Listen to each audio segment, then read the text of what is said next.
আমাকে ছেড়ে রাখলে আপনাদের বিপদ, কারণ আমি মাথা নত করি না। আমায় বাংলায় গণতান্ত্রিক আন্দোলন করতে না দিলে আমি কিন্তু দিল্লিতে গিয়ে করব। তৃণমূল ভাঙার চক্রান্তের খেলা খেলছেন, মনে রাখবেন এই খেলা খেলে কোনো লাভ নেই। আপনারা যদি এই খেলা খেলেন আমি কিন্তু বড় খেলোয়াড়, তাহলে কিন্তু আপনাদের ওয়েট করতে হবে। চেয়েছি 7 দিন আগে, পারমিশন মানে পুলিশকে ইনফরমেশন দিতে হয়, দিয়েছি। আজকে স্টেজ করতে গেছে, বলছে না না এখানে করা যাবে না, জাস্ট একটা ধর্না।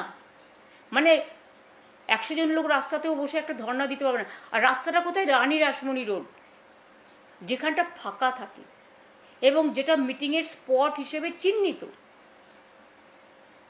আমরা অফিসিয়াল চিঠি দিয়েছি, তারপরে পুলিশ বলেছে সিএসসির কাছ থেকে মাইক্রোফোনের পারমিশন নিয়ে। সেই চিঠিও পাঠিয়েছে চন্দ্রিমা ভট্টাচার্য, সর্বভারতীয় তৃণমূল কংগ্রেসের সহ সভানেত্রী। আজকে পুলিশ সেখানে ডেকোরেটারে একজন গেছে চৌকি পাততে শুধু আর মাইক লাগাতে। পুলিশ বলছে না না এখান থেকে মিটিং শিফট করুন, আবার লিখুন। কালকে প্রোগ্রাম, আজকে কি করে মিটিং শিফট করবে? এতদিন আগে কেন বলেননি? আপনারাই বলে দিতে পারতেন ঠিক আছে এখানে ধর্ণা করা যাবে না, আপনারা অন্য জায়গায় করুন, আমাদের কোনো আপত্তি নেই। যেখানে দয়া করে জায়গা দিতেন, এখন তো দয়া ভিক্ষে করে গণতন্ত্রের মিছিল মিটিং করবার পারমিশন চাইতে হচ্ছে। হকারদের উচ্ছেদ করেছেন, তার প্রতিবাদ করার পারমিশন চাইতে হচ্ছে। নিট রেজাল্ট নিয়ে ছেলেমেয়েদের রাস্তায় বসিয়েছেন, টিচারদের চাকরি খেয়েছেন, ঘরবাড়ি ভেঙে তছনছ করেছেন, জীবন জীবিকা কেড়েছেন। তার জন্য প্রতিবাদ করতে রাস্তায় একটা ধর্ণা দেয়া, এটা কি অমঙ্গলিক না এটা আপনাদের ভয়ের অশনি সংকেত? আমি আপনাদের পরিষ্কার বলছি, কালকে বেলা 1টা 10টা থেকে আমাদের বুকিং করা আছে। ন্যাচারালি সব অ্যারেঞ্জমেন্ট করতে হবে। 1টা থেকে সবাইকে বলবো আসতে। পুলিশ যদি আমাদের পারমিশন না দেয় স্টেজ করার, মাইক লাগানোর, কোনো দরকার নেই, আমরা কিচ্ছু চাই না। আমরা রাস্তায় বসবো, রাস্তায় বসার লোক আমরা। ধর্নাটা হবে। আমি একা থাকলেও যদি পুলিশ কাউকে ঢুকতেও না দেয়, আপনাদের রাস্তায় আটকে দেওয়ার প্ল্যান আছে, তাও যদি করেন, আমাকে যেখানে আটকাবেন আমি সেখানে বসবো, সেটাই আমার ধর্নার স্থল হয়ে উঠবে। আর আপনারা যদি গ্রেপ্তার করেন করুন।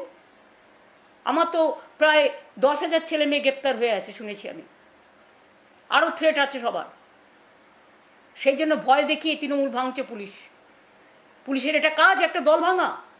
না পুলিশের কাজ মানুষকে আইনে শাসন দেয়া?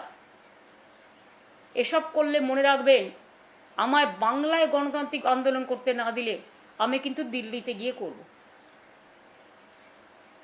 এবং আমাদের ইন্ডিয়ান অ্যালায়েন্সের মিটিংও আছে খুব শিগগিরই। আমাকে ছেড়ে রাখলে আপনাদের বিপদ, কারণ আমি মাথা নত করি না। আমাকে আপনারা বড়জোর মেরে ফেলতে পারেন, আমার কণ্ঠ স্তব্ধ করে দিতে পারেন। তৃণমূলটাকে দুর্বল করার চেষ্টা করবেন না।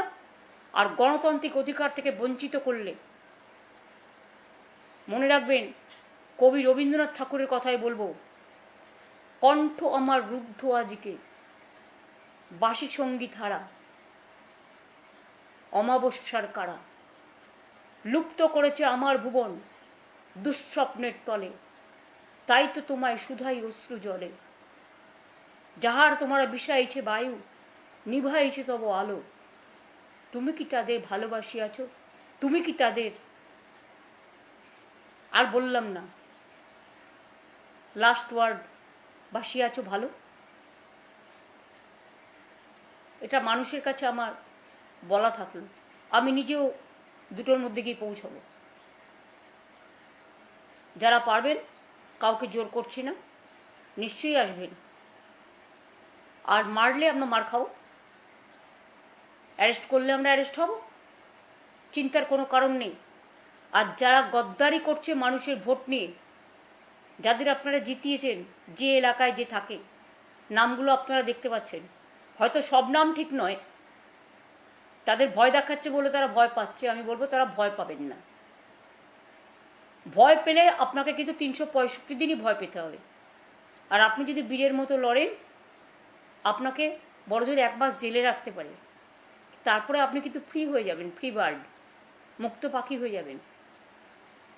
কাজেই ক্ষণিকের জন্য এমন কিছু সিদ্ধান্ত নেবেন না কারো কথায়।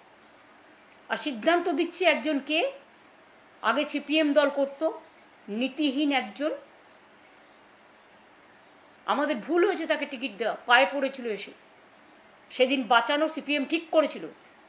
অন্তত এই একটা ক্ষেত্রে তাদের আমি অ্যাপ্রিসিয়েট করি, ওকে তাড়িয়ে দিয়ে। তা সত্ত্বেও আমরা তাকে 2 বার সংসদে জিতিয়েছি। অন্য লোকের টিকিট কেটে তাকে হাওড়ায় দাঁড় করানো হয়েছে। আজকে তাদের কাছে আমি ক্ষমা চাইছি হাত জোর করে, যে আমরা আপনাদের সাথে এরা বিশ্বাসঘাতকতা করলো, এদের আমরা ক্ষমা করিনি। আজকে দুজনকে আমরা অলরেডি দল থেকে এক্সপেল করে দিয়েছি, বহিষ্কার করে দিয়েছি, যারা রোজ গিয়ে বিজেপিকে মিট করছে এবং বিজেপির কথা মতো সবাইকে ডেকে ভয় দেখাচ্ছে। এর মধ্যে একজন সাংসদও আছেন, তিনি আবার অন্যান্যদের সাথেও যোগাযোগ করছেন। অপরাধটা কি না, তিনি তার ছেলের টিকিট চেয়েছিলেন।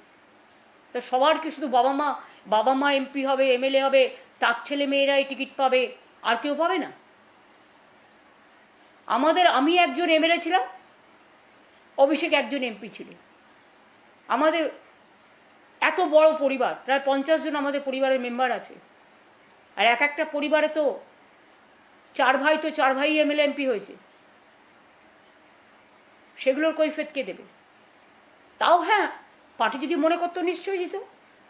যেখানে দল সিদ্ধান্ত নিয়েছে, আপনি দলের এমপি হয়েছেন দলের সিম্বলে, আর আজকে আপনি দলের বিরোধিতা করলে, আপনি যদি সেন্ট্রাল ফোর্স চেয়ে কারো কাছে অ্যাপ্লাই করেন, তাহলে আপনাকে দলে রাখার কি দরকার?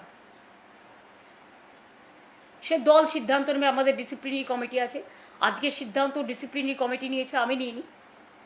সুতরাং দল তার নিয়ম মতো চলবে, নিয়ম মানবর্তিতাও নিয়ে চলবে। আর আমি এটাও শুনেছি, বিজেপি নির্বাচন কমিশন অ্যাক্ট দিয়ে যেমন লজিস্টিক্যাল ডিসক্রিপেন্সির নাম করে, এসআইআর এর নাম করে মানুষকে উচ্ছেদ করেছেন।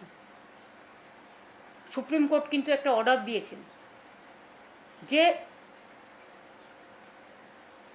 ভোটাধিকার নেই বলে সে নাগরিক নয়, এটা তাকে প্রমাণ করা যাবে না। এটা অনধিকার চর্চা। যে ইলেকশন কমিশন সবচেয়ে বেশি ভিলেনের পাঠ করেছেন, গণতন্ত্রকে লজ্জিত করেছে, ধর্ষিত করেছে, কলঙ্কিত করেছে, কুৎসিত করেছেন,